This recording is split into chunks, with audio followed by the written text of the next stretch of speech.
muito bem. Boa noite, boa noite. Boa noite para quem está aqui ao vivo e bom dia, boa tarde para quem vai assistir a gente depois aí no meu canal Latitude 10 e também no CPC Concursos. Não sei se todos conhecem o meu canal de Geografia e História de Rondônia, que eu já trabalho com esses conteúdos gratuitamente também, vocês podem assistir lá. Nós temos bastante conteúdo de Geografia e História de Rondônia. Para quem não me conhece, eu sou o professor Luciano, sou professor da Rede Pública Estadual de Rondônia, atuo na disciplina de Geografia, sou formado em Geografia e eu trabalho aí com os conteúdos de Geografia e História de Rondônia eu não sei desde quando, mas já tem um tempo aí que eu trabalho com esses conteúdos, inclusive via YouTube no período pandêmico, que a gente começou a fazer esse trabalho pela pandemia. Bom, a minha proposta aqui é a gente hoje fazer um aulão e abarcar alguns assuntos, porque esses conhecimentos prévios vocês já devem ter devido aos estudos que vocês tiveram, né? Eu não vou conseguir abarcar todo o edital, porque eu estava observando, né? O edital ele é bem extenso no conteúdo de Geografia e História de Rondônia, muito completo. Agora eu já posso falar mal da banca? Ainda não, né? A banca IDECAN, eles têm esse hábito, IDECAN não, desculpa, IBAD, né? Tem esse hábito de colocar geralmente esses monte de conteúdos e cobrar coisas muito genéricas. É um hábito da banca. Pode ser que venham assim a prova de vocês, pode ser que eles tenham melhorado, né? Eu espero sinceramente que eles tenham melhorado essa questão aí, né, de como que eles vêm fazendo esses últimos certames. Bom, eles falam aqui basicamente desde o processo de colonização dos europeus aos dias atuais e também aspectos ambientais físicos do nosso território. E é o que eu vou tentar abarcar aqui para a gente fazer uma aula bem dinâmica, bem rápida. Primeira coisa que quem já me assistiu ou já assistiu uma aula minha aqui já sabe é você ter o domínio disso aqui e compreender que a história não é linear. A história ela é cíclica, ela se repete. Muitas coisas, por isso que a gente estuda história, muitas coisas se repetem, o passado ele muitas vezes se repete, né? Mas, para você que vai fazer um concurso, é interessante compreender uma certa linearidade histórica para compreender o que estava acontecendo naquele momento. O que era, quem dominava, quem era a classe dominante, quem eram as pessoas que dominavam o território, quem eram as estruturas de poder naquele momento. Isso é importante para você ter uma compreensão do todo.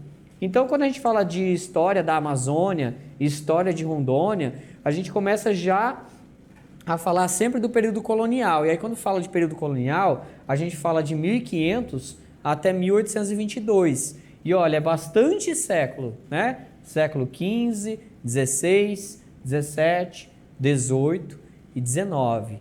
É muita história, é muita coisa. E sim, durante esse processo aqui, já tinha muita gente que não indígena transitando por aqui e observando o que se tinha na nossa região. Depois a gente tem um período que chamamos de Império, um período mais curto, que a gente vai pegar somente uma parte do século XIX. A gente vai ter Dom Pedro I e depois Dom Pedro II, que vai suceder o seu pai e vai ficar por muito tempo. O período que ele vai reinar é bem longo, né? Acabando ali em 1889 com o golpe e a proclamação da República. E aí a proclamação da República, só dentro da República vocês já imaginam. A gente teve a República Velha, a República do Café com Leite, a República da Era Vargas, a República da Era JK, a ditadura cívico-militar, redemocratização, período atual. Imagina, é muita história também e conforme vai aproximando do nosso momento, mais informações nós temos, porque nós somos uma sociedade hoje que tem muita informação. Portanto, é fundamental compreender tudo isso também, tá? Então, é linear para você estudar para um concurso, mas é cíclico, a história é cíclica, ela se repete, ela sempre vai se repetindo em algumas questões aí, tá? E quando a gente fala desse primeiro momento da vinda aí dos europeus para a Amazônia, a gente fala dos primeiros contatos, né? A gente sabe hoje que há uma estimativa de que mais de 80 milhões de pessoas viviam na América antes dos europeus chegarem, tá? E em 150 anos esse número caiu para pouco mais de 3,5 milhões, devido ao contato violento dos europeus e também as doenças trazidas por esses não indígenas para a região, tá? E a princípio o encontro excitou o imaginário dos dois lados, tanto do europeu quanto do indígena. O indígena achava ali os povos originários aqui, não só indígenas, né, esse termo indígena, mas os povos originários aqui da América acreditavam em primeiro momento que eram seus deuses que estavam voltando. Alguns grupos achavam isso, mas quando eles viram a violência desses que chegavam, eles já perceberam que não tinha de Deus ali, não tinha nada, né? Então, para o europeu era uma terra desconhecida, cheia de monstros, um mar tenebroso, algo muito assustador. Então, tudo isso aí é o espectro de dois lados, né, de visão. A situação é praticamente a mesma. Ali está acontecendo a mesma coisa para os dois lados, só que cada um enxerga de uma forma diferente o que está acontecendo. Bom, e a primeira coisa que a gente vai estudar, que vai lembrar, são os tratados. Esses tratados são fundamentais à nossa compreensão de quais tratados são importantes aí nessa história toda, né? Nós temos o Tratado de Tordesilhas, que foi assinado lá em 1494, antes do tal descobrimento do Brasil, porque na verdade já sabia dessas terras em 1492, com a vinda de Cristóvão Colombo para a América, né? A descoberta da América por Cristóvão Colombo. E aí, a partir de então, as duas potências da época vão firmar um acordo para evitar um conflito, Portugal e Espanha. Hoje a gente tem duas potências também no mundo, né? Claro que o mundo hoje é cheio de potências. Tem a França, tem a Alemanha, tem a Rússia, tem os Estados Unidos, tem a China. Mas hoje as duas potências que emergem, que ali disputam o poder econômico, político, é a China e os Estados Unidos. Naquela época era Portugal e Espanha, que eram as duas potências que dominavam a tecnologia do navio, a vela, do barco à vela, tá? Então eles dominavam a tecnologia e com isso eles saíam o mundo afora. Bom, o Tratado de Tordesilhas então dividia o que hoje conhecemos como Brasil, né? Nessa porção que passava desde a Ilha do Marajó, do litoral do Amapá, até o litoral de Santa Catarina, Desterro aqui, né? Nossa Senhora do Desterro, onde hoje é Florianópolis, capital de Santa Catarina. E esse Tratado de Tordesilhas, né? Esse Tratado de Tordesilhas, promoveu a divisão do chamado Novo Mundo entre Portugal e Espanha. E aí, todavia, em meados do século XVIII, o território brasileiro ganhou a forma muito próxima do que existe atualmente. Qual foi o tratado que teve como concepção o Uti Possidetis? Qual foi o tratado? O tratado do armistício de Ipeirog, não sei nem falar isso, Tratado de Tríplice Aliança, Tratado de Madrid, Armistício Acreano, o Tratado de Badajoz. Tratado de Madrid, muito bem, é o Tratado de Madrid que basicamente vai trazer aqui para nós, olha aqui, aqui, o Tratado de Madrid, ele vai basicamente trazer, na verdade, né, cunhar o território que o Brasil tem hoje. Com exceção de alguns territórios, que depois a gente vai ceder para alguns países vizinhos em acordos, o Acre, tá?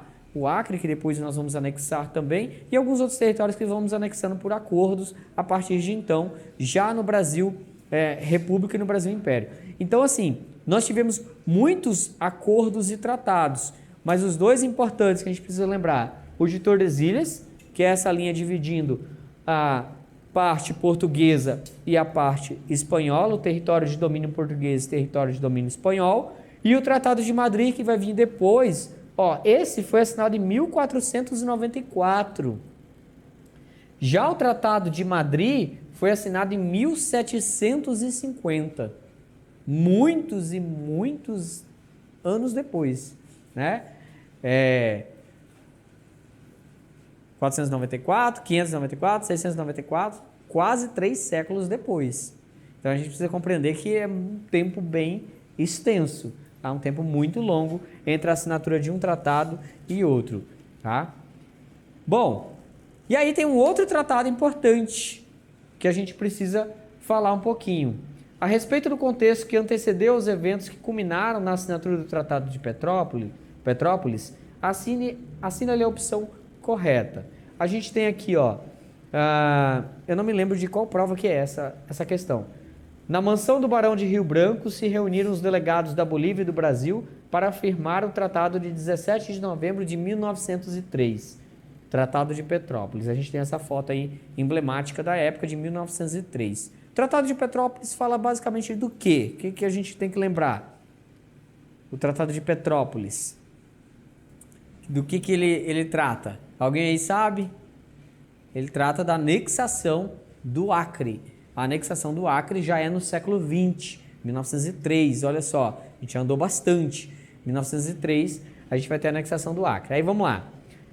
O Tratado de Petrópolis estabelecia que a contrapartida da Bolívia seria a criação do Bolivian Syndicate, uma organização de proteção aos seringalistas brasileiros. Letra B. A última estratégia da Bolívia para estabelecer a colonização boliviana no território do Acre foi a criação da Companhia Bolivian Syndicate. Letra C. A composição do Tratado de Petrópolis previa uma indenização aos seringalistas brasileiros caso a negociação não se concretizasse e o Acre ficasse com a Bolívia. Letra D. A negociação do tratado, o qual foi assinado na sede do Bolivian Syndicate pelo Barão de Rio Branco, envolveu 2 milhões de libras esterlinas e a ferrovia Madeira-Mamoré. E a letra E. Os migrantes seringalistas bolivianos já haviam ocupado densamente as terras quando os seringalistas brasileiros chegaram, causando o conflito da Revolução Acreana. E aí, minha gente?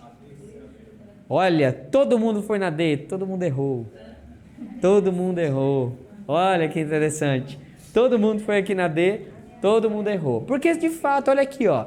Barão de Rio Branco, libras, 2 milhões de libras esterlinas, está correto. Envolve a Madeira-Mamoré, está correto. O Brasil se compromete a construir a ferrovia, que a Bolívia tentou construir no ano de 1880, 1890 e não consegue, né? Nessas décadas ali. Aí o Brasil entra para depois construir. Tá tudo certo até aqui, mas não foi na sede do Bolivian Syndicate, foi na cidade de Petrópolis, no Rio de Janeiro. Foi na cidade de Petrópolis, por isso o nome Tratado de Petrópolis, cidade de Pedro, né? A cidade do Rio de Janeiro. Então, a cidade no Rio de Janeiro. A letra... Cadê? Me perdi. A última estratégia da Bolívia para estabelecer a colonização boliviana no território do Acre foi a criação da Companhia Bolivian Syndicate. O que foi isso, essa Bolivian Syndicate? A Bolívia, percebendo que os brasileiros haviam invadido o Acre, eles fizeram a Revolução Acreana, tomaram o Acre, tornaram o Acre um país independente por 9 meses, inclusive, né? Quem é velho igual eu assistiu a minissérie Amazônia, de Galvez a Chico Mendes, e fala exatamente da tomada do Acre, né? Dos brasileiros. Os brasileiros encontraram uma facilidade enorme pelos rios em chegar até a região que hoje é o Acre. E os bolivianos não tinham essa facilidade, porque os rios do Acre nascem na Bolívia e no Peru. Então, é muito mais fácil você navegar da Foz para as nascentes do que da nascente para a Foz. Isso é um fato, porque na nascente é rio encachoeirado. Pouca navegabilidade. Agora, da Foz para dentro, você vai até onde der, né? E isso fez com que os portugueses, inclusive, avançassem bastante sobre o território amazônico. E depois os brasileiros sobre o território do Acre. Tá? E a Bolívia, vendo que ia perder esse território, o que ela fez? Ela criou uma espécie de departamento, um sindicato, um Bolivian Syndicate, uma espécie de empresa, e daria, olha que interessante, daria essa empresa, esse território todo, para os Estados Unidos fazer o uso e a exploração. Uma espécie de arrendamento. Era uma espécie de arrendamento. O Brasil, vendo, inclusive, Galvez, que vai receber, inclusive, essas informações e vai dedurar para o Brasil, falando, olha, a Bolívia vai colocar os Estados Unidos aqui do lado de vocês. Vai colocar aqui um território para os Estados Unidos comandar. Vocês vão deixar? Não vai agredir a sua soberania? Porque, lembrando vocês que não é de hoje que os Estados Unidos e o Brasil têm relações assim, ó, você aí, eu aqui. Apesar de que nós somos uma espécie de colônia dos Estados Unidos até hoje, a América Latina como um todo. Mas naquele momento, Dom Pedro II lá atrás, e também o Brasil República, tinha uma postura de, ó, não mexa aqui que isso aqui é a nossa área de influência. Isso todo país tem, não é só o Brasil, todo país funciona assim. Então os Estados Unidos tinham esse interesse muito grande, porque a borracha era interessante naquele momento histórico, e a Bolívia tinha o interesse de controlar o território, mas ela estava perdendo esse controle. Então ela vai criar essa companhia, essa empresa, para gerir esse território aí, tá? Para garantir a posse. Mas ela não vai conseguir isso, o Brasil vai intervir por meio da diplomacia e vai comprar o território e em troca vai construir a ferrovia que ia do nada para o nada, né? De certa forma. Não, mentira, gente. É a letra B. É a letra B aqui, ó, tá? Letra B, a última estratégia da Bolívia. Foi a última mesmo. Quando eles viram que não ia dar conta do território, eles foram lá e criaram essa estratégia, tá? Lembrando que não foi só o Brasil que ficou insatisfeito com isso, não. O Peru também ficou bem satisfeito com essa intervenção dos Estados Unidos aqui dentro da América Latina. Bom, então, Tratado de Petrópolis, anexação do Acre ao Brasil, em troca doando uma pequena faixa de terras para a Bolívia, essa faixazinha aqui, ó, que fica na margem direita do rio Abunã, um rio importante aqui do nosso estado, afluente do Rio Madeira, tá? Permitindo então que a Bolívia tivesse acesso ao Rio Madeira, pagar 2 milhões de libras ao governo boliviano e construir a estrada de ferro Madeira-Mamoré para permitir a ligação entre Guajará-Mirim e o que viria a ser Porto Velho, que é justamente o trecho encachoeirado do Rio Madeira e do Rio Mamoré. Tá? Os trechos encachoeirados. Então a ferrovia ela viria para vencer esses trechos encachoeirados para escoar o látex. Porque o Rio Madeira de Porto Velho para diante, que a gente chama de Baixo Madeira, é o trecho navegável. O Rio Madeira até a vila que hoje é a vila de Teotônio, que nós temos a hidrelétrica de Santo Antônio e nós temos a vila de Teotônio. São dois lugares diferentes. Aonde é a hidrelétrica de Santo Antônio, nós tínhamos ali uma cachoeira, a cachoeira de Santo Antônio. Aonde é a vila de Teotônio, a gente tinha uma cachoeira, a cachoeira de Teotônio. São duas cachoeiras diferentes. A de Santo Antônio era fácil, era menos difícil de subir. Conseguia ainda com as embarcações subir e vencer, dependendo da época do ano, ali pela Santo Antônio. Já a Teotônio não tinha como, ela era intransponível, então tinha que tirar o barquinho da água, passar com ele dentro da mata, voltar com o barquinho para a água, tá? O barquinho cheio de coisas, pesado, com muita gente, então isso dava muito trabalho. Por isso a ferrovia veio para suprir a necessidade, porque se exportava muito látex por aqui, passava muito látex. Os principais seringais ficavam no Guaporé, no Mamoré, no Beni, no Mamoré na porção boliviana, tá? E no Madre de Dios, que é um outro rio que tem aqui assim, ó. Então isso aqui tudo era seringal. Todo esse látex escoava pelo Rio Madeira até chegar em Manaus. De Manaus ia para o mercado estrangeiro, principalmente a Europa e os Estados Unidos, que dependiam dessa borracha para guerra ou para produzir pneu de carro, tá? Para esses dois momentos aí. Então, só para a gente compreender. E esse território é o território que foi anexado aí o território do Acre, ok? A gente tem também o Tratado de Ayacucho, em 1867, tá? O Tratado de Ayacucho antes do Tratado de Petrópolis, que é um tratado que vai regulamentar as fronteiras entre Bolívia e Brasil, mas ele não vai servir muito porque os conflitos no território ainda vão continuar e aí vai vir o Tratado de Petrópolis, tá? Quem já assistiu uma aula minha sobre isso, inclusive a bandeira do Acre tem uma curiosidade bem legal. A bandeira do Acre é uma menção aos tratados, a linha que ela faz, tá? As linhas que ela faz. Hoje a bandeira é invertida por uma questão de estética, mas antes ela era do outro lado, que dá para ver certinho todos os tratados. Madrid, Ayacucho, Petrópolis. A bandeira do Acre tem esse simbolismo. São os tratados que anexaram o Acre ao Brasil. Bom, outro ponto interessante sobre a nossa história, o Real Forte Príncipe da Beira. Não, ele não foi construído por alienígenas, nem por uma sociedade muito evoluída lá do passado. Foram por escravos mesmo no período colonial. Tá? Fica bem claro isso. O monumento histórico Forte Príncipe da Beira, mostrado nas seguintes imagens, está localizado à margem direita do rio Guaporé, na fronteira com a Bolívia, dentro das terras rondonienses.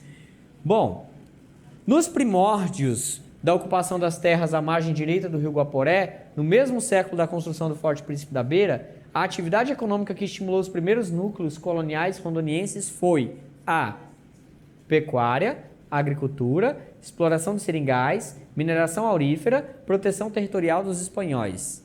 A, B, C, D ou E? E aí, minha gente? C? D?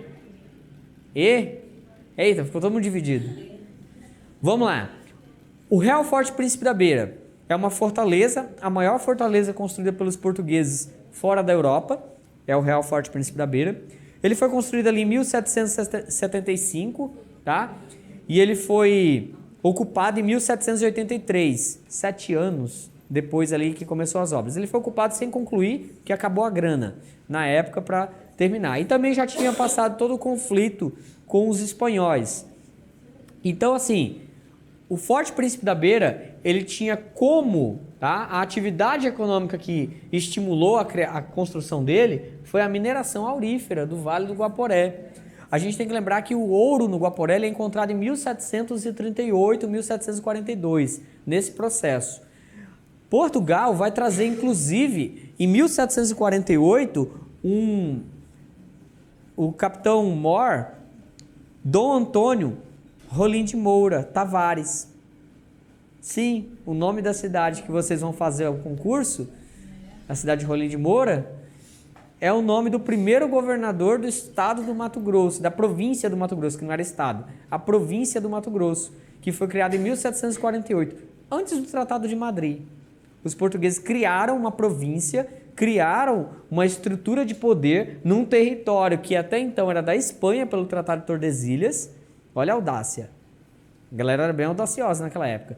Criaram uma província do Mato Grosso, trouxe todo um aparato militar, um governador, Dom Antônio Rolim de Moura Tavares, e ele foi incumbido da missão de garantir a proteção contra as incursões espanholas, de jesuítas espanhóis, inclusive também aqui na região, e garantir a fiscalização das minas de ouro em Cuiabá e Vila Bela da Santíssima Trindade. Cuiabá hoje é a capital do Mato Grosso, do que conhecemos como Mato Grosso. Mato Grosso foi muito desmembrado, né, ao longo dessa história toda, que ele era gigante, um território, até hoje, né, é um território gigante, é o terceiro maior estado brasileiro. Mas naquela época ele era muito maior, ele abrangia grande parte do que hoje é Rondônia, Mato Grosso do Sul, uma série de outros espaços aí do nosso país. Então é criada a capitania do Mato Grosso, Dom Antônio Rolim de Moura vai criar a capital em Vila Bela da Santíssima Trindade, às margens do rio Guaporé, justamente para fiscalizar aquela região, fiscalizar o ouro ali naquela área. Então, tudo isso vai culminar para lá em 1775 termos a construção do Real Forte Príncipe da Beira, que ele tinha a função tanto de proteger contra as incursões espanholas, quanto de fiscalizar o contrabando de ouro pelo rio Guaporé. Mas aqui, ó, quer saber a atividade econômica. Proteção territorial contra os espanhóis não é atividade econômica. Cuidado com a interpretação, tá? Porque você pensa assim, o Real Forte foi construído porque os portugueses estavam se protegendo dos espanhóis, né? De fato, tinha essa questão. Mas não é atividade econômica. Cuidado com esses detalhes. Apesar que eu acredito que a banca IBAD não vai ser tão criteriosa assim. A D, né? D, mineração aurífera. Dom Antônio Rolim de Moura Tavares. É o nome do primeiro governador aí da capitania, eu falei província, né, gente? É a capitania do Mato Grosso. Porque não era província, porque o Brasil não era império ainda, tá? Me equivoquei aqui, tá? É capitania do Mato Grosso. As fortificações, então, em 1743, buscando a proteção da fronteira e navegação do rio Guaporé, o governador do Mato Grosso instalou um posto fortificado em Santa Rosa, no local, uma antiga missão dos jesuítas espanhóis, na margem direita do Guaporé, cerca de 4 km abaixo da atual cidade de Costa Marques. A partir do ano seguinte, Santa Rosa foi atacada pelos espanhóis, destruída, e por volta de 1759 foi construído o Forte de Nossa Senhora da Conceição, naquela área. Mas ele foi destruído pelo rio, pelas excursões espanholas, e depois, em 1768, o forte foi reconstruído e recebeu o nome de Bragança, e ele foi destruído em 1771 por uma enchente do rio Guaporé. Feito isso, em 1773, o governador de Mato Grosso, Luiz Albuquerque de Melo Pereira e Cáceres, sim, por isso tem uma cidade chamada Cáceres, no Mato Grosso, buscou um local para a construção de um novo forte, que é o Forte Príncipe da Beira. Perceba que antes do Forte Príncipe da Beira, a gente já teve Santa Rosa e Bragança, tá? Santa Rosa, Bragança e eu esqueci o nome do outro aqui, peraí, deixa eu voltar. Nossa Senhora da Conceição, tá? Nós tivemos outras fortificações, claro que menores, nenhuma no porte do Forte Príncipe da Beira, nenhuma delas. E o Forte Príncipe ele foi construído em um local bem mais elevado, alguém aqui já foi lá? Já, né? Bem mais elevado, um local bem mais distante do rio, justamente para evitar o que havia acontecido em 1771, quando o rio levou a parte da fortaleza, tá? Em 1776 começou a ser construído e ele foi ocupado em 1783 sem estar concluído, porque acabou a grana e também o ciclo do ouro no Guaporé estava já no fim. Porque como era o ouro de aluvião, o ouro que estava no fundo do rio, nos rejeitos do rio, e como as técnicas eram muito inadequadas, houve uma superexploração muito rápida, esse ouro acabou rapidamente ali na região, tá? Então as minas entraram em decadência muito rápido. Olha, em relação aos limites de Rondônia, sabe aquela máxima, quem tem limite é município? O estado também tem limite, o país também tem limite, né? Tudo tem limite. Em relação aos limites de Rondônia, assina a opção correta. Gente, ficou alguma dúvida sobre o Real Forte Príncipe da Beira? Não? Hora é agora, hein? Eu não vou estar lá na prova, não. Brincadeira. Não vou estar mesmo, não. Seu limite ao norte, que faz fronteira ao estado do Amazonas, corresponde à maior extensão de fronteira territorial rondoniense. Rondônia faz fronteira com 3 estados e um país. E um desses estados foi território nacional até a década de 1960. O limite do estado de Rondônia com a Bolívia possui rios navegáveis ao sul, como o Madeira e o Guaporé. Rondônia faz fronteira com 4 estados e um país, e o referido país foi território de contenda resolvida no início do século XX. Apesar de também ter se envolvido no Tratado de Petrópolis, o estado de Rondônia não possui fronteira com o Acre. A, B, C, D ou E? E aí, minha gente? Essa aqui, parece que todas estão certas, né? Não? Tem uma aqui que está bem errada, né? Deixa eu ver aqui. Ah, que bonitinho. Vamos lá. O estado de Rondônia possui 52 municípios, isso todos nós sabemos já, né? Quem vai fazer um concurso tem que saber esse negócio. Nós temos a capital Porto Velho, que é o município mais ao norte do nosso estado, é o município de Porto Velho. E nós temos, por exemplo, cidades como Pimenteiras e Cabixi, que são os municípios mais ao sul do nosso estado. Aí, se a gente fala sul, a gente sempre lembra de Vilhena também, né? Vilhena, Colorado, Cabixi, Cerejeiras, Corumbiara, Chupinguaia, são o que a gente chama ali de cone sul do estado, a parte mais ao sul do nosso estado. Perfeito. O estado de Rondônia ao norte faz divisa com o estado do Amazonas, a leste com o estado do Mato Grosso, ao sudoeste, sul, sudoeste e oeste com a Bolívia, né? E mais no ponto mais oeste com o Acre. Com o Acre. Tá? Então são 3 estados e um país. Agora, vamos voltar. Seu limite ao norte, que faz fronteira com o estado do Amazonas, corresponde à maior extensão territorial de fronteira. Será? Não, né? A maior extensão que nós temos de divisa é com o Mato Grosso e com a Bolívia, né? Não é com o estado do Amazonas, apesar de ter uma divisa gigantesca com o Amazonas, tá? Apesar que é região norte, óbvio que as fronteiras e divisas são gigantes. B, Rondônia faz fronteira com 3 estados, até aí tudo certo, e um país também. E um desses estados foi território nacional até a década de 1960. E aí, tá certa essa?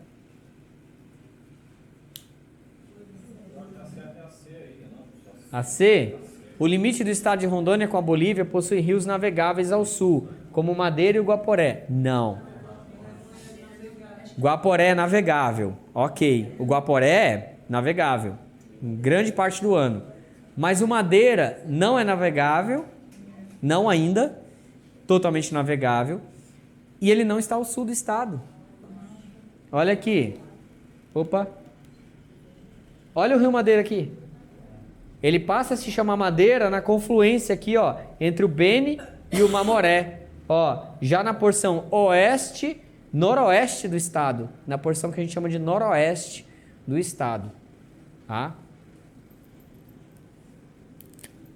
Se você está com dúvida na hora da prova, faz uma cruz em cima do estado, se tiver um mapa. Norte, sul, leste, oeste. Norte mais leste, nordeste. Leste mais sul, sudeste. sul mais oeste, sudoeste. Norte mais oeste, noroeste. Tá? Se tá com dúvida na hora da prova, faz uma cruzinha assim para saber onde fica norte, sul, leste, oeste, tá? Para não se embananar. Se tiver um mapinha, melhor ainda. Se não tiver, desenha. Inventa lá um mapa de Rondônia do seu jeito, tá? Para você não se perder. Tá bom? Voltando lá. Então a letra C não é. A correta aqui, pessoal, é a letra B, tá? Rondônia faz fronteira com 3 estados e um país. E um desses estados foi território nacional até a década de 1960, o Acre. O Acre, quando anexado ao Brasil, ele não se torna estado, ele se torna território federal, tá? E só vai passar aí a condição de estado em 1962, se não me falha a memória, tá? Em 1962. Tudo bem? Eu tenho certeza que essa questão foi do IBAD. Eu não sei. Eu tenho quase certeza que foi do IBAD. Quando é muito genérico assim, é do IBAD. O denominado Território Federal do Guaporé foi criado no governo do seguinte presidente da República. Território Federal do Guaporé foi criado em que ano?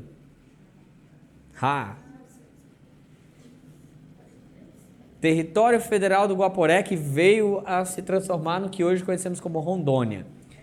Letra A, Castelo Branco. Letra B, Castelo Branco governou quando, gente? Década de 60, né? Ditadura militar. Letra B, Juscelino Kubitschek, 1956 a 1960. Letra C, Floriano Peixoto, lá na República Velha. Letra D, Getúlio Vargas. Vargas governou por muitos anos em vários momentos diferentes. Letra E, Rodrigues Alves, 1903, eu acho que Rodrigues Alves. Vamos lá. Letra D, né? Getúlio Vargas, ó. Em 1943, Getúlio Vargas assina o decreto 5.812, de 13 de setembro de 1943, e aqui fica a dica para os nossos governantes transformar esse dia em feriado também. Muito obrigado, agradecemos. Criando os territórios do Guaporé, atual Rondônia, Rio Branco, atual Roraima e Amapá. Então foram criados aí 3 territórios federais. O território do Guaporé foi criado desmembrando áreas do Mato Grosso e Amazonas. Lembrando que o que hoje é Rondônia era território do que é Amazonas e Mato Grosso. Grande parte era do que era Mato Grosso, tá? Mas Porto Velho, por exemplo, pertencia ao Amazonas, tá? Ao estado do Amazonas. Primeiramente, o território possuía 4 municípios. Porto Velho, que tinha recém-surgido, digamos assim, né? Já tinha mais de 30 anos, mas recém-surgido. Lábrea, desmembrados do Amazonas, Guajará-Mirim e Santo Antônio, desmembrados do Mato Grosso, tá? Santo Antônio e Guajará-Mirim do Mato Grosso, Lábrea e Porto Velho do Amazonas. Em 1945, o município de Santo Antônio foi extinto, onde hoje ali é um bairro de Porto Velho, tá? Nas imediações ali onde a gente tem o Memorial Rondon, aquela área ali toda, tá? Que era para ser o início da ferrovia, era ali, depois eles mudaram. Sendo incorporada a Porto Velho, e Lábrea voltou à jurisdição do Amazonas. Então, Lábrea retornou para o Amazonas. Restando apenas 2 municípios para o território do Guaporé, Porto Velho e Guajará-Mirim, que são os 2 municípios mais antigos do nosso estado, tá? Em 24 de novembro de 1943, Aloysio Pinheiro Ferreira, um nome que vocês veem por aí em todo lugar, nome de escola, inclusive, né? Nome de estádio, é nomeado como o primeiro governador do território federal do Guaporé. Perceba, é nomeado, não é eleito, é nomeado, porque durante o período que é território, não há eleição, porque esse território era governado direto por nomeações do governo federal à época, tá? O governo federal ali na época. Dúvidas? Fácil, né? Essa aqui se cair, nossa, mamão com açúcar. Quem criou o território federal do Guaporé? Getúlio Vargas. Em qual governo transformou para o nome Território Federal de Rondônia? Juscelino Kubitschek, em 1956, tá? No governo de Juscelino Kubitschek. Entre os políticos a seguir, assina-lhe o primeiro governador do estado de Rondônia eleito por voto direto. Ixi, a gente viu o primeiro governador nomeado, agora qual foi o primeiro eleito por voto direto? Teodorico Gaiva, Ari Marcos da Silva, Abelardo Alvarenga Mafra, João Carlos Henrique Neto e Jerônimo Santana. Aê? Todo mundo acha que é a letra E? Jerônimo Santana? Vamos lá então, o advogado, né? Redemocratização e o começo de uma nova história. A gente só vai ter eleições em Rondônia para eleger governador com o fim da ditadura militar, porque a gente tinha lá o período que era território federal, né? E a gente tem a promulgação da criação do Estado em 1981. Em 1981, nós temos a criação do Estado, dia 22 de dezembro de 81, se não me falha a memória. Semana que vem, tá? E por que a gente não comemora dia 22 de dezembro? Também não é feriado. Eu tô aqui para a gente discutir isso, inclusive a gente quer feriados. A gente quer feriado do dia do território federal, dia da mudança não para Rondônia, dia da criação do Estado. O feriado dia 4 de janeiro é comemorado o aniversário de Rondônia, correto? Porque é o dia da instalação do Estado, não o dia da criação. O dia da instalação foi dia 4 de janeiro de 1982. É criado em 81, mas a instalação com o governador, com os secretários, aquela coisa, aquela pompa toda, a cerimônia, blá, blá, janeiro de 1982, tá? Então fica claro isso. Só que era ditadura militar. Ninguém votava. Não para governador, né? Você não votava para cargos executivos, prefeito, governador, essas coisas. Não havia voto direto. Então, era nomeado, tá? E aí, em 1986, o primeiro governador eleito do estado foi então advogado e deputado federal, Jerônimo Garcia Santana, que governou entre 1986 e 91. Em 82, Rondônia, na condição de estado, passou a ter 8 deputados federais, como é até hoje, e elegeu seus 3 primeiros senadores da República, como é até hoje. Foram eleitos, inclusive, quem são os senadores de Rondônia? Hoje. Confúcio Moura. Esses 3 mesmo. Bagatoli, o nome estranho desse homem. Eu falo Bagatoli. Marcos Rogério e Confúcio Arias Moura. Esses 3, né? Jaime Bagatoli. Foram eleitos também os 24 primeiros deputados estaduais com a missão de elaborar a primeira Constituição do Estado, a nossa Constituição Estadual. A Assembleia Constituinte foi instalada em 2 de fevereiro de 1983, podia ser feriado também. A Constituição de Rondônia, composta de 246 artigos, foi promulgada em 6 de agosto de 1983, em solenidade presidida por José de Abreu Bianco. Sim, quem é de Paraná sabe quem é. Quem é de Rondônia sabe quem é, porque esse cara também governou Rondônia de 1998 até 2002. Como eu sei disso, não me pergunte, porque eu me lembro, eu era criança quando ele foi eleito. Né? Ele entrou após Waldir Raupp, né? Ele vence Waldir Raupp no pleito ali de 1998. Não me forcem. Por que eu sei desse negócio? Eu lembro da musiquinha do Bianco, quando eleito governador. Era criança, né? Criança você grava tudo, né? Criança, por isso que você não pode falar bobagem perto de criança. Eles vão lá e imediatamente repetem. Em relação ao desbravamento e à efetiva ocupação de Rondônia, assina-lhe a opção correta. A chamada nova fronteira agrícola formou-se a partir da abertura da então BR-029, atual BR-364, iniciada no governo de Juscelino Kubitschek. Parece correto, né? A maior densidade demográfica de Rondônia aconteceu à época em que os portugueses navegaram os rios Madeira e Mamoré em direção ao Arraial de Bom Jesus. A maior densidade demográfica. O que é densidade demográfica? É o número de pessoas por área. A maior densidade demográfica de Rondônia é a atual. É a atual. Não tem como ter sido isso aqui, tá? C. O primeiro grande movimento migratório para Rondônia se deu pela chegada dos missionários jesuítas ao Guaporé para a catequização dos indígenas. Será que foi?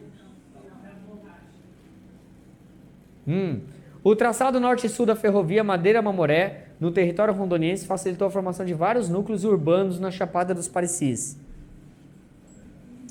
O traçado da Madeira-Mamoré é sentido noroeste, né, para norte, não sentido norte-sul.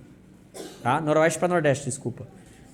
A marcha para o oeste, empreendida no primeiro governo de Getúlio Vargas, levou à descoberta da Casterita e à intensa migração para Rondônia.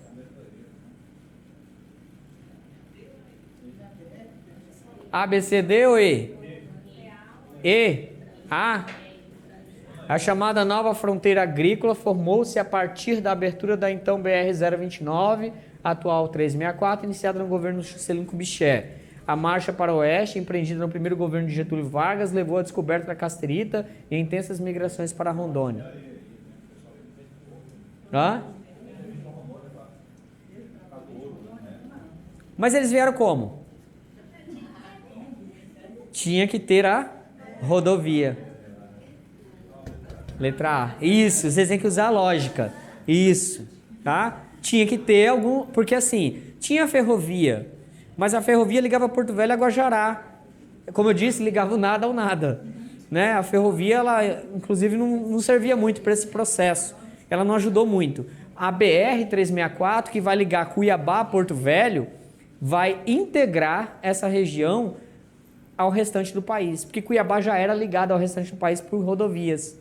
Então, ligando Cuiabá e Porto Velho, rapidamente integrava as duas áreas. E a BR-364 ela serviu exatamente para isso, tá? Letra A, tá? Era a resposta correta. Bom, e aí eu separei aqui, não me lembro de qual autor, mas acho que eu deixei lá no material. As fases de economias, de ciclos econômicos que nós vivemos aqui na Amazônia. Sim, gente, uma coisa importante que vocês precisam sempre lembrar, aqui é a Amazônia. Apesar da gente viver no meio da cidade, apesar de dizerem que não, esse negócio do agronegócio, de plantar soja, aqui é a Amazônia. Isso aqui é a Amazônia. Independente se tem a floresta ou não, aqui é a Amazônia. O contexto é a Amazônia legal e a Rondônia está dentro da Amazônia Ocidental, que compreende Rondônia, Acre, Amazonas, Roraima, Amazônia Ocidental. Amazônia Oriental, Amapá, Pará, Mato Grosso, Tocantins e o Maranhão, tá? Como Amazônia Oriental. Mas a Amazônia Ocidental, essa galera aqui, Rondônia, Roraima, Amazonas e Acre, tá? Então, a gente, quando vai falar daqui, é a Amazônia, o contexto é a Amazônia. A gente não está falando de Cerrado ou de qualquer outra coisa, não, é a Amazônia, tá? Primeira fase, ocupação dos vales do Guaporé e Mamoré por busca de ouro e drogas do sertão. Primeira fase de ocupação que a gente tem, ainda no período colonial. Segunda fase, a construção do Real Forte Príncipe da Beira, concomitante a isso aqui. Terceira fase, primeiro ciclo da borracha, que trouxe intensa corrente migratória. Cerca de 300 mil nordestinos vieram para a Amazônia nesse primeiro ciclo da borracha. Quarta fase, construção da estrada de ferro Madeira Mamoré, que vai trazer um fluxo enorme de pessoas de novo para a região, tanto de nordestinos quanto de estrangeiros, tá? Estrangeiros, uma leva enorme de americanos, ingleses, barbadianos, cubanos, sírios, libaneses, de todas as nacionalidades possíveis que vão ser atraídos para cá. Quinta fase, as linhas telegráficas vindas com o Marechal Rondon, né, trazidas por Rondon, que serviram como base para a abertura da BR-029, que viria a ser a atual BR-364, que as linhas telegráficas elas foram a base para abrir a rodovia depois. A rodovia foi aberta praticamente em cima do que eram as linhas telegráficas, porque ele já havia feito uma abertura no meio da floresta, né, para passar com o telégrafo. O telégrafo não foi passar no meio da mata, tá? Derrubou a mata para poder, igual faz hoje com linhas de transmissão de energia, derrubou e criou ali os postes, né? Colocou os postes e a linha. Segundo ciclo da borracha, em 1942, na sexta fase. Todo mundo aqui sabe o que é um telégrafo? É um negocinho que faz comunicação ou por som ou por luz, tá? Por flash luminoso. Bem antigo. É uma tecnologia antes do rádio. E é bem difícil a tradução, né? Era um meio de comunicação assim, muito difícil, que era tudo por siglas, praticamente, as palavras. Sétima fase. Abertura e pavimentação da BR-364, ligando Porto Velho a Cuiabá, e iniciou em 1947, concluída em 1961 e pavimentada em 1984. Olha, quanta fase, né? E vai seguindo. Oitava fase, ó, vem depois da BR. Garimpo de Casterita, que iniciou em 1959, ó, final da década de 50. Expandido na década de 60, chegando ao auge em 1970. A portaria ministerial 195 de 1970 vai pôr fim à lavra manual, né? E vai trazer permitir somente empresas fazer a garimpagem. Isso vai gerar protestos dos garimpeiros na região ali de Ariquemes e uma série de complicações. Nona fase, a vinda de agricultores e colonos fomentados pelo governo federal para a ocupação definitiva do território, que é a fase pelo qual e por qual estamos aqui. Grande parte de nós. Nossos avós que vieram trazendo nossos pais quando criança, grande maioria é isso, né? E aí chegaram até aqui no que, por exemplo, quem chegou em Jipaná, na Vila de Rondônia, né? Que era assim chamado. 10ª fase, o ouro do Rio Madeira, década de 80, trouxe a Porto Velho 20 mil garimpeiros de todo o país na esperança de enriquecimento fácil. É claro, o garimpo sempre faz isso, em qualquer época. E aí, de novo, a gente está vivendo um novo ciclo do ouro no Rio Madeira, né? 11ª fase, a construção das usinas hidrelétricas, a usina hidrelétrica de Samuel, no Rio Jamari, no município de Candeias. Ela começa a ser construída em 82 e ela vai ser concluída 14 anos depois. Bastante tempo depois, tá? Ela começa a gerar energia antes, claro, no meio do processo de construção, como toda usina hidrelétrica, mas ela vai demorar 14 anos para ser concluída. Um desastre ambiental sem igual essa usina hidrelétrica aqui, tá? Alagou uma área muito grande. 12ª fase, o complexo hidrelétrico do Madeira, Giral e Santo Antônio, que as obras começam em 2008, né? E vão ser concluídas ali por volta de 2014. 16. Sei lá. Essa parte é fácil. Vocês vão lembrar que é recente, né?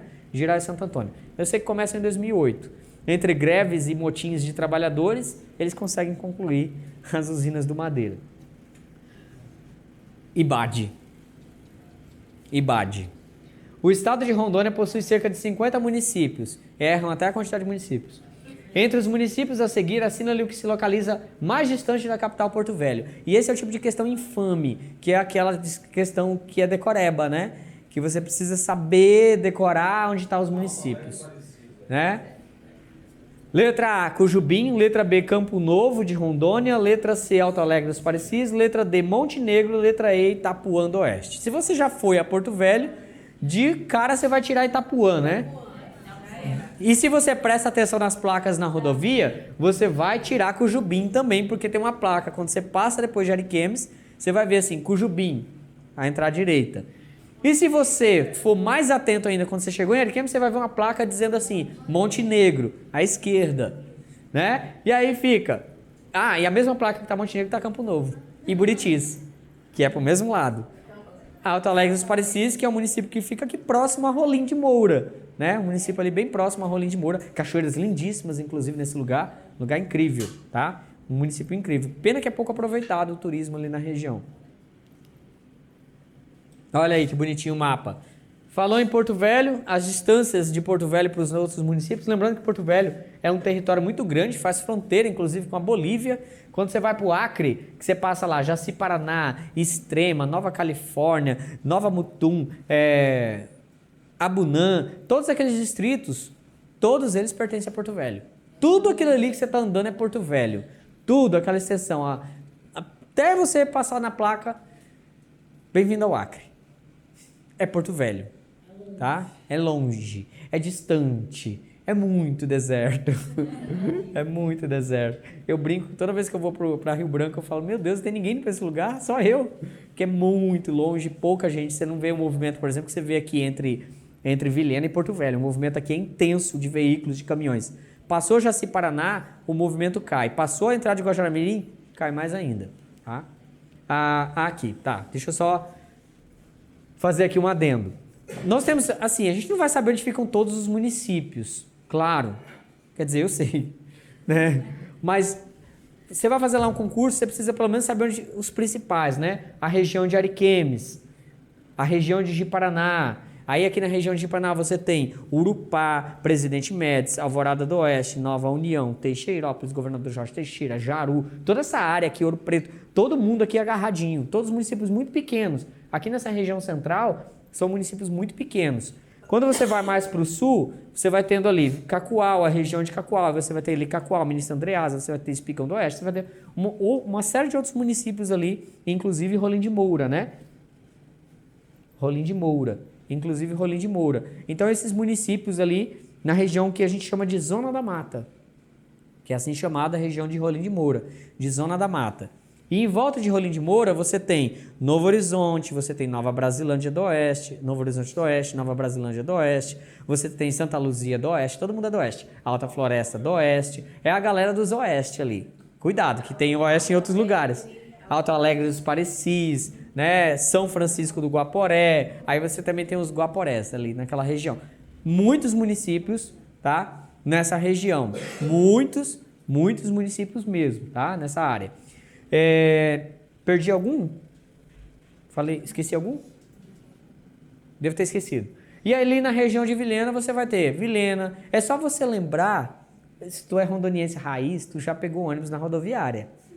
E tu escuta o cara da Eucatur gritando, Porto Velho tá saindo. Aí ele fala, Ouro Preto, Jaru, Ariquemes, Itapuã, Porto Velho. Ele fala na sequência. Aí o ônibus que tá indo pra Vilhena, Presidente Médici, Cacoal, Pimenta Bueno, Vilhena, Cerejeiras, tá saindo.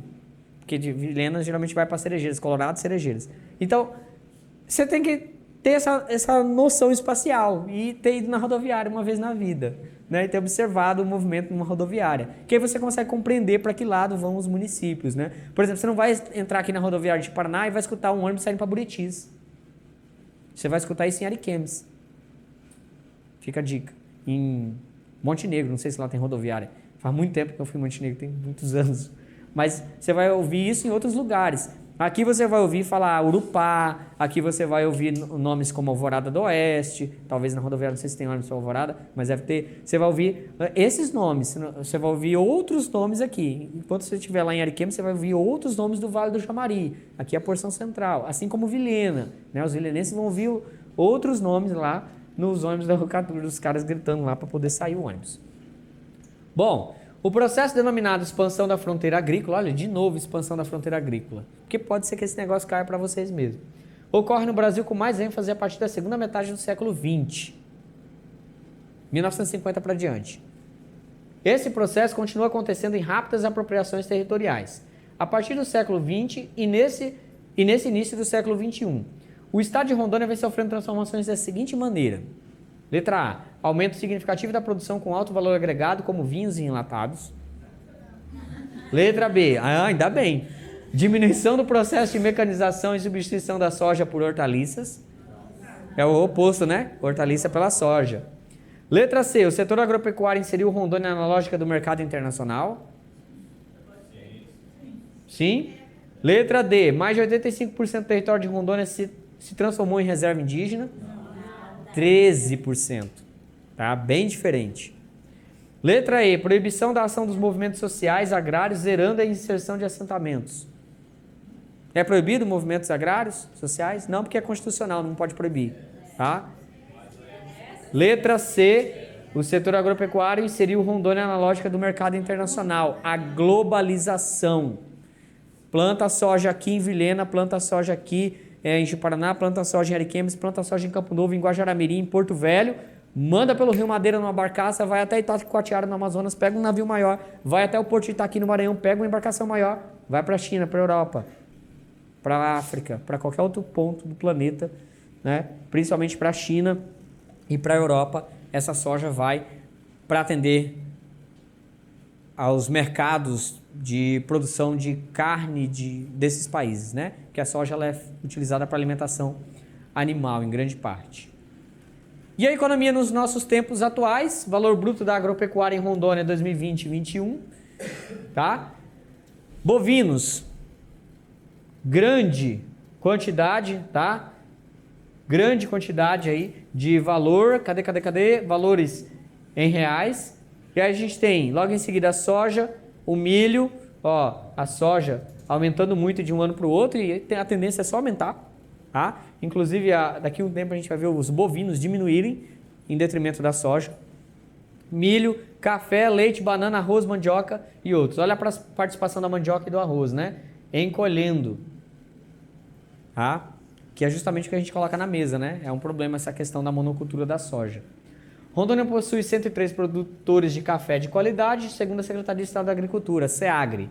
Essa classificação inclui cafeicultores que atingiram 80 pontos ou mais no concurso de qualidade e sustentabilidade do café de Rondônia. Se a banca se propor a fazer um bom trabalho, eles vão trazer uma questão sobre café. Porque eles estão falando da região de maior produção de café do estado de Rondônia.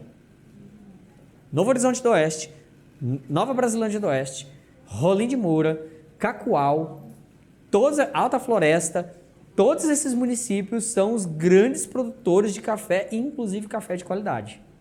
A melhor qualidade de café rondoniense vem daquela região. O melhor café de Rondônia vem dali. Acredito que em relação aos municípios que produzem café ali na região, porque essa banca ela é bem genérica, agora tentar adivinhar qual vai ser a questão se fosse colocar, né? Eu espero que ele se proponha a trazer pelo menos uma questão sobre o café ali nessa área. Em relação à produção de café em Rondônia, assina a opção correta. Rondônia é o maior produtor de café da região norte e está entre os grandes produtores do Brasil. A quantidade de produtores de café de qualidade em Rondônia só não é maior que em São Paulo. O que a gente fez com Minas aí? Espírito Santo. São os maiores, né? O café em Rondônia só perde em valor bruto para a soja, que diz respeito à produção agropecuária do estado. Não, a soja já passou o café há muito tempo. O agronegócio rondoniense tem no café o grão de maior produção agrícola do estado. É a soja. O café arábico rondoniense é do mesmo tipo do produzido em São Paulo, devido à semelhança entre os climas dos dois estados. Aqui faz 12 graus? Não, né? Então a letra A, Rondônia é o maior produtor de café da região norte e está entre os grandes produtores do Brasil. E existe uma questão, uma dificuldade, inclusive, é um avanço muito grande produzirmos café de qualidade aqui, justamente que nós temos uma dificuldade, que é o clima. Tá? O nosso clima é muito quente, clima equatorial, quente e úmido. Nós não temos clima árido, clima que é quente e úmido. Então, isso não facilita muito a produção de café, porque o café ele gosta de umidade, mas ele gosta de temperaturas mais amenas. Ele produz grãos com mais sabores, com mais adocicados, com temperaturas mais amenas. Aqui na nossa região a gente tem um clima muito hostil. Ainda assim, a gente consegue produzir café de qualidade. Isso é uma prova de como que a tecnologia auxilia muito, né, na produção de alimentos. Que bonito! Considerando-se o mapa anterior que mostra a regionalização produtiva da soja em Rondônia, é correto afirmar que a produção desse grão no estado migrou do norte rondoniense em direção ao sul? Difundiu-se na zona da mata em direção ao norte? Zona da mata. Ah, que legal, ele trouxe até aqui, ó, norte rondoniense, zona da mata, região de maior produção. Teve plantio inicial no sul do estado, mas cada vez mais é difundida para a direção norte? Sim. Inclusive, se tu for em Guajará-Mirim, soja. Tudo tampado por soja. O que antes era espaço de criação de gado, né? Que primeiro veio o desmatamento, veio um gado, depois vem outras culturas. A soja vem tomando esse espaço aqui todinho, tá? A região de Machadinho do Oeste, aqui ó, município de Machadinho, ó. A região de Machadinho do Oeste, Vale do Anari, todos esses municípios ali, a soja vem tomando espaço. Cujubim, eu fui criança que andava naquela estrada de Cujubim, ficava atolado no meio da estrada ali, entre Ariquemes e Cujubim. Hoje é tudo asfaltado, é tudo soja. A soja tomou conta daquele espaço ali, cristalizou, né? Naquele espaço ali de uma forma muito absurda. Bom, o Brasil conheceu vários ciclos da economia que renderam vultuosas produções e um expressivo quantitativo econômico. Entre os ciclos que tiveram importância significativa em território brasileiro, pode-se destacar o pau-brasil, o da cana-de-açúcar, o do ouro, o do algodão, o do café e o da borracha. A respeito do ciclo da borracha, assina a opção correta. A propriedade da seringueira foi descoberta pelos migrantes vindo do Nordeste no século XIX, devido à seca que castigava o sertão dessa região. Foram os nordestinos que descobriram a propriedade da borracha elástica? Não, foram os indígenas. Primeiramente foram os indígenas. Quem descobriu o processo de vulcanização foi um europeu, Charles Goodyear, tá? Que aí vai impulsionar, inclusive, a busca pela borracha. Os seringais foram trazidos pelo colonizador... Vulcanização, pessoal, é para deixar ela mais elástica e mais resistente, tá? Os seringais foram trazidos pelo colonizador no início da ocupação, pois os europeus já conheciam as propriedades do látex no cotidiano da época. Não. O Brasil se manteve por quase 2 séculos na hegemonia da exportação da borracha natural, mas hoje divide a liderança da produção com países do Sudeste Asiático. O ciclo gomífero foi simultâneo ao do café, mas não teve a mesma importância e os mesmos investimentos do governo central que este último. Eles foram simultâneos. Tá? Café e borracha foram juntos. O megaprojeto da Fordlândia foi próspero no auge do ciclo da borracha. Conhecem Fordlândia? Uma localidade no Pará? Ao final do século XIX, nas dificuldades regionais inviabilizaram o investimento. É uma cidade que foi construída lá pelo cara da Ford. A empresa Ford mesmo, que queria montar aqui uma estrutura semelhante ao que ele via no país dele lá, aqui na Amazônia. Só que vai vir a falência em 1945, vai fechar. E é no século XX, não no século XIX. Aqui, pessoal, é a letra D, tá? O ciclo gomífero foi simultâneo ao do café. Só que quem financiava a borracha? As casas aviadoras.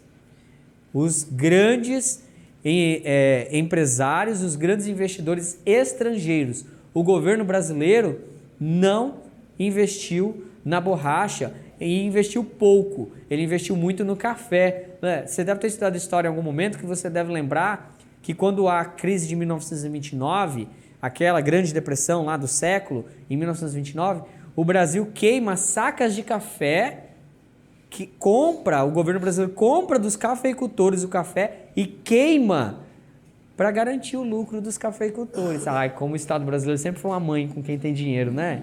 O Estado brasileiro é maravilhoso, desde sempre. Brasil, desde sempre, né? Para quem é mais rico, maravilhoso. Então, o ciclo do café foi simultâneo. Fala. A C. O Brasil se manteve por quase 2 séculos na hegemonia. Quase 2 séculos? O ciclo da borracha foi bem curto, ele começa em 1880, termina em 1912 o primeiro. O outro começa em 1942 e termina em 45. 2 séculos não, tá? Pelas casas aviadoras, que eram grandes empresários estrangeiros, tá? Aqui na Amazônia. Eles transformam Manaus e Belém em grandes cidades, né? Enfim, 1880, 1913, 1870, 1912. Vocês vão encontrar dessa forma aí os ciclos da borracha, tá? Pode aparecer 1870 a 1912 ou 1880 a 1913. Os autores diferem ali um pouco, tá? Leva de nordestinos, investidores estrangeiros que se fixaram em Belém e Manaus. Primeiros estudos datam lá de 1743, né? A descoberta da vulcanização por Charles Goodyear em 1839. Atualmente é razoável afirmar que grande parte do território brasileiro foi modificado por meio da ação humana. Desmatamento, tarantara. Mas quando são analisadas as coberturas vegetais naturais, pode-se dividir o Brasil em biomas. Dessa maneira, considerando a divisão natural em biomas originais, pode-se afirmar que o estado de Rondônia possui a seguinte característica. E aí? Ocupado quase integralmente pelo cerrado, dividido em 50% cerrado e 50% Amazônia, vegetação rasteira com espinhos no lugar das folhas, vegetação homogênea e com queda de folhas no verão, ocupado quase que integralmente pela Amazônia. ABCD ou E? Isso aqui se cai e é IBAD. Se cair para vocês, mamão com açúcar. O que é, gente? Letra E. Não tem erro aqui, né? Grande parte do território rondoniense é a Amazônia. É contexto amazônico em tudo. Econômico, político, social, ambiental. Em tudo aqui é a Amazônia, tá? Tudo isso aqui, pertence à Amazônia, exceto savanas, que são cerrados, que são áreas nos topos das principais serras e chapadas aqui do nosso estado. A Serra dos Pacás Novos, tá? E a Serra dos Parecis, que a gente vai ter ali hora vai ter uma área de cerrado, hora vai ter floresta amazônica, vai ter algumas variações. A gente tem áreas que são formações pioneiras, que são áreas alagáveis, né? Do rio Guaporé, que são ali as planícies e Pantanal do Guaporé. Essa daqui é, pelo amor de Deus. E a IBAD, se eu não me engano. Não é IBAD não. Considerando a hidrografia do estado de Rondônia, assina-lhe a opção que identifica o nome do rio, que é de planalto, tem curso sinuoso, toma diversas direções, ora para noroeste, ora para leste, ora para norte, desviando-se ou superando os obstáculos do terreno cristalino. Cristalino é terreno muito antigo, que é o caso do terreno rondoniense, formando corredeiras e cachoeiras, assim prosseguindo até vencer a última formação rochosa dos Parecis, ou rio vencedor. Formando a cachoeira 2 de novembro, a partir da qual penetra na planície amazônica, tornando-se calmo e navegável até sua foz em um percurso de mais de 800 quilômetros? A. Madeira. B. Ji-Paraná. C. Guaporé. D. Mamoré. E. Jamari. A galera falou Madeira, outros falou Jamari. Nós temos aqui as principais bacias hidrográficas do nosso estado. Todas elas pertencem à bacia do Rio Madeira, tá? Mas a gente subdivide aí em 7 principais. Todos os rios de Rondônia são afluentes direto ou indireto do Rio Madeira. Todos. Todos são direto ou indiretamente afluentes do Rio Amazonas. Todos os rios de Rondônia fazem parte da bacia amazônica. O rio Roosevelt deságua no rio Aripuanã, que por sua vez deságua no Rio Madeira. O rio Machado nasce na Chapada dos Parecis, em Rondônia, e deságua no Rio Madeira. O rio Guaporé nasce na Chapada dos Parecis, no Mato Grosso, em Tangará da Serra, e deságua no Mamoré, que nasce na Bolívia, que deságua com o rio Beni e forma o Grande Rio Madeira. O Beni também nasce na Bolívia. O Abunã nasce na Bolívia e faz o limite de fronteira entre Brasil e Bolívia, aqui nessa porção que a gente chama de Ponta do Abunã. Ponta do Abunã porque é do rio Abunã, tá? Todos esses rios fazem parte da bacia do Rio Madeira. Agora, tem um rio que ora toma direção para leste, ora para norte, ora para nordeste, e que ele tem muitas corredeiras e só o seu último trecho é navegável e ele tem uma cachoeira muito famosa chamada 2 de Novembro. Que rio é esse? É. E qual rio é? O nosso. Ji-Paraná. O nosso rio Ji-Paraná, 800 quilômetros, mais precisamente 820 quilômetros. É o rio Ji-Paraná, tá? O rio Ji-Paraná que nasce na Serra dos Parecis, em Vilhena, desvia de obstáculos. Por que a ponte do rio Machado em Ji-Paraná é baixa? Porque não precisa ser alta, não tem como navegar. Ele não é navegável, apesar de ser um rio muito grande, um rio muito largo, com partes de canais profundos, mas ele não é navegável porque ele é todo encachoeirado no seu curso. Todo encachoeirado. Inclusive, há um projeto de construção de barramento hidrelétrico em Machadinho do Oeste, próximo à cachoeira de 2 de Novembro, a cachoeira de Tabajara. É o rio Ji-Paraná, ou Machado, né? Ji-Paraná ou Machado é o mesmo rio, tá, gente? É o mesmo nome. Rio Jamari, gente, ele nasce na Serra dos Pacaás, no Parque Nacional da Serra dos Pacaás, na terra indígena Urueu-Auau. E aí ele segue em direção norte e deságua no Rio Madeira, tá? E ele banha ali os municípios de Ariquemes, Campo Novo, isso, Montenegro, aquela região, tá? E o principal afluente dele, próximo à sua foz, é o Rio Candeias. Tá? Ele tem outros rios afluentes muito importantes, como o Rio Maçangana e o Rio Branco, o Rio Preto do Crespo, vários outros rios, mas o principal afluente dele é o Candeias. Em relação à produção de energia pelas usinas hidrelétricas do Baixo Madeira e ao seu alcance regional, assinale a opção correta. O sistema de distribuição das usinas do Baixo Madeira abastece tanto os estados brasileiros de Rondônia e Acre quanto a Bolívia. Abastece a Bolívia? Não. Tá? Tem um projeto de construir uma hidrelétrica parceria Brasil-Bolívia na fronteira. Aí sim, a energia vai para os dois países. Mas não é o caso ali. A energia gerada por essas usinas destina-se apenas ao estado de Rondônia. Não. A energia gerada em Santo Antônio e Giral daria conta de Rondônia umas 5, 7, 8 vezes. Tá? É muita energia. As linhas de transmissão das usinas do Baixo Madeira alcançam os estados de Rondônia, Mato Grosso, Goiás, Minas Gerais e São Paulo. Sim. Tá? Esse linhão que você vê por aí quando você está na BR, que vai longe, aquelas torres mais altas, tem uma mais baixa, tem uma mais alta. Uma mais baixa que você vê que é mais antiga é da Samuel, que é para atender Rondônia aqui mesmo. E aquelas mais altas é para levar numa tensão até Araraquara, em São Paulo. E passa por todos esses estados distribuindo essa energia produzida aqui no Baixo Madeira. Ó. A Santo Antônio também abastece nós, tá? Tem 5 turbinas dedicadas a Santo Antônio para Rondônia e Acre. Mas ela tem 50 turbinas. 45, claro que não vai gerar as 45, porque a usina nenhuma funciona a todo vapor, tá? Mas as outras 45 são dedicadas para a produção de energia para fora de Rondônia. Por que não dedica tudo para Rondônia? Porque a gente não daria conta. Ponto final. Né? Nosso estado tem uma população muito pequena e uma economia muito pequena perto desses outros estados nacionais. Então, não tem muito sentido. Relaciona os domínios geomorfológicos presentes no estado de Rondônia às suas respectivas caracterizações. A Banca IBAD gosta de perguntar coisa de relevo, tá? Eles gostam. Planície amazônica. Encosta setentrional do Planalto Brasileiro. Setentrional, o que é isso? É norte. Encosta norte do Planalto Brasileiro. Traduzindo é isso, tá? Chapada dos Parecis, Pacaás Novos. Vale do Guaporé, Mamoré. Aí vamos lá.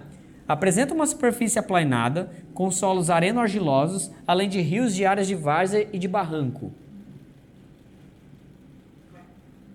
Só tem como isso aqui ser duas coisas, ou o Vale do Guaporé ou a planície amazônica. Superfície aplanada com solos areno-argilosos, além de rios e áreas de várzea. Áreas de várzea é a área onde se estende as cheias, que o rio extravasa. Isso é várzea. Tá, vamos para o outro. Possui pontos culminantes com mais de 1.000 metros, como o Pico do Tracuá ou o Pico Jaru. Mas está fácil. Qual que é? 3, né? Ó, 3. Chapada dos Parecis e Pacaás Novos. Apresenta patamares de altitudes entre 100 e 500 metros acima do nível do mar, com colinas de topos aplanados e com icebergs. Encosta setentrional do Planalto Brasileiro. É aqui, né? O que é iceberg? Né? Alguém deve ter se perguntado. Sabe o iceberg que afundou o Titanic? O iceberg é um bloco de gelo que se desprende do oceano. O iceberg é um bloco de rocha que se desprendeu de um outro bloco gigantesco há bilhões e bilhões de anos atrás e ele ficou na paisagem porque ele é muito resistente. E ele ficou lá, tudo plano em volta e ele está lá. Tá, tô aqui. Geralmente granitos. Aqui em Rondônia tem muito. Apresenta áreas mais baixas que sofrem inundações na época. Sofre inundação? Vale do Guaporé. Tem um Pantanal extenso, gigantesco. Sofre inundação gigante. Falou de inundações assim, algo muito grande. Vale do Guaporé e Mamoré. Tá? Que é o número 4. Então, número 1, letra A, né? 1, 3, 2 e 4. É isso? Letra A, a resposta correta. E se a gente for analisar o relevo de Rondônia, olha aqui. A gente tem as áreas de planície em amarelo, ó, a planície do Rio Madeira, a planície do Rio Guaporé e do Mamoré, as áreas aqui do Mamoré, e a gente vai ter os planaltos, ó, planaltos sedimentares do sul da Amazônia, que é os Pacaás Novos, e aqui a Serra dos Parecis. E a gente vai ter outros planaltos menores espalhados e áreas muito superfícies aplainadas, ó, do sul da Amazônia, que são as áreas de grande extensão do nosso estado. A gente tem muitas essas áreas de superfícies aplainadas aqui. Por exemplo, quando você está chegando em Porto Velho, depois de Itapuã, até antes de chegar em Itapuã, mas depois de Itapuã, plano. Vai ter umas subidas, umas descidas em algum local, lá, uns poucos planaltos ali espalhados, né, perdidos, mas não são de grandes altitudes, é tudo muito plano. Depois de Candeias para Porto Velho, chegando em Candeias, a BR chega, parece que cria miragem no asfalto, de tão reto que é, de tão plano que é. E não são áreas inundáveis, são áreas planas, porém bem drenadas e elevadas. Elas não são elevadas no sentido mais alto do que o curso d'água, tá? Do que os rios. Elas não são áreas inundáveis, são áreas planas só, muito planas, tá? Que nós temos no nosso relevo. E se a gente fizesse um corte entre o Rio Guaporé e o Rio de Paraná, em Machadinho do Oeste, até Costa Marques, a gente teria essa situação aqui, ó, a depressão do Guaporé. A gente tem algumas áreas aqui. Quando você está chegando em Costa Marques, você está indo para Costa Marques, você vê, depois de São Miguel, plano. Aí aparece uma serra e a rodovia começa a desviar daquela serra. Vai desviando, tudo muito plano. Quando você está em Alvorada do Oeste, vindo para Paraná, aí um sobe e desce, sobe e desce, sobe e desce, sobe e desce. Essa área aqui, ó. Uma área parecida com essa, não é essa, tá? É uma área parecida com essa. Quando você vai lá para Campo Novo, de Rondônia, é isso aqui, ó. Ariquemes, Machadinho. Agora, estou acelerando aqui, gente, já deu no nosso tempo, tá? Porto Velho, fazendo um corte de Porto Velho até Vilhena. Olha o Catur. Ó, Porto Velho, Ariquemes de Paraná, Cacoal, Pimenta Bueno, Vilhena. Tem os outros menores ali no meio. Porto Velho. Entre de Paraná e Ariquemes. Olha aqui que interessante. Essa elevação aqui, ó. Alguém sabe me dizer o que é isso? Onde que é? Ouro Preto do Oeste, o Morro do Embratel, o famoso Morro do Embratel. É uma área ali, tá? Elevada. Entre Ouro Preto, vamos dizer assim, e Ariquemes. Sabe a Curva da Morte? Lá de Jaru? essa área aqui, ó, que é cheia de serras ali naquela região. Inclusive a rodovia faz um desvio bem grande ali, que é a chamada Curva da Morte, por causa daquelas serras. E ó, Vilhena, a cidade clima. Tá frio? É porque você não viu Vilhena. O vilhenense é desse jeito. Ou o ranço que eu tenho. Aqui, ó. Olha lá, pareceu um vilhenense. Olha aí, ó. Todo vilhenense é assim, é porque você não viu em Vilhena. 2 graus a menos que aqui. Já se acham. Vilhena, lá em cima do Planalto dos Parecis, ó. Mais de 600 metros de altitude em relação ao nível do mar. Enquanto de Paraná, ó, pouco mais de 120 metros em relação ao nível do mar. A temperatura, quanto mais alto, mais frio tende a ser, tá? Claro que Rondônia não vai ser frio, mas vai ser um pouco mais ameno, um pouco menos infernal, né? Lembrando que nosso clima é equatorial, chuvoso, né? O clima brasileiro, em grande medida, ele é tropicalizado, climas tropicais. É um país abençoado por Deus, né? Climatizado pelo capeta. E é isso.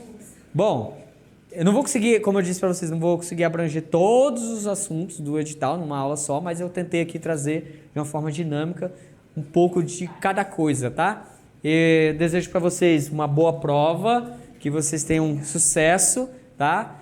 E se tiverem dúvidas depois, quando sair a prova, manda para mim em PDF, mas manda direitinho, gente, a prova em PDF, para eu poder fazer a correção para vocês da parte de Geografia e História de Rondônia. E aí, inclusive, se vocês mandarem logo no domingo, domingo, né?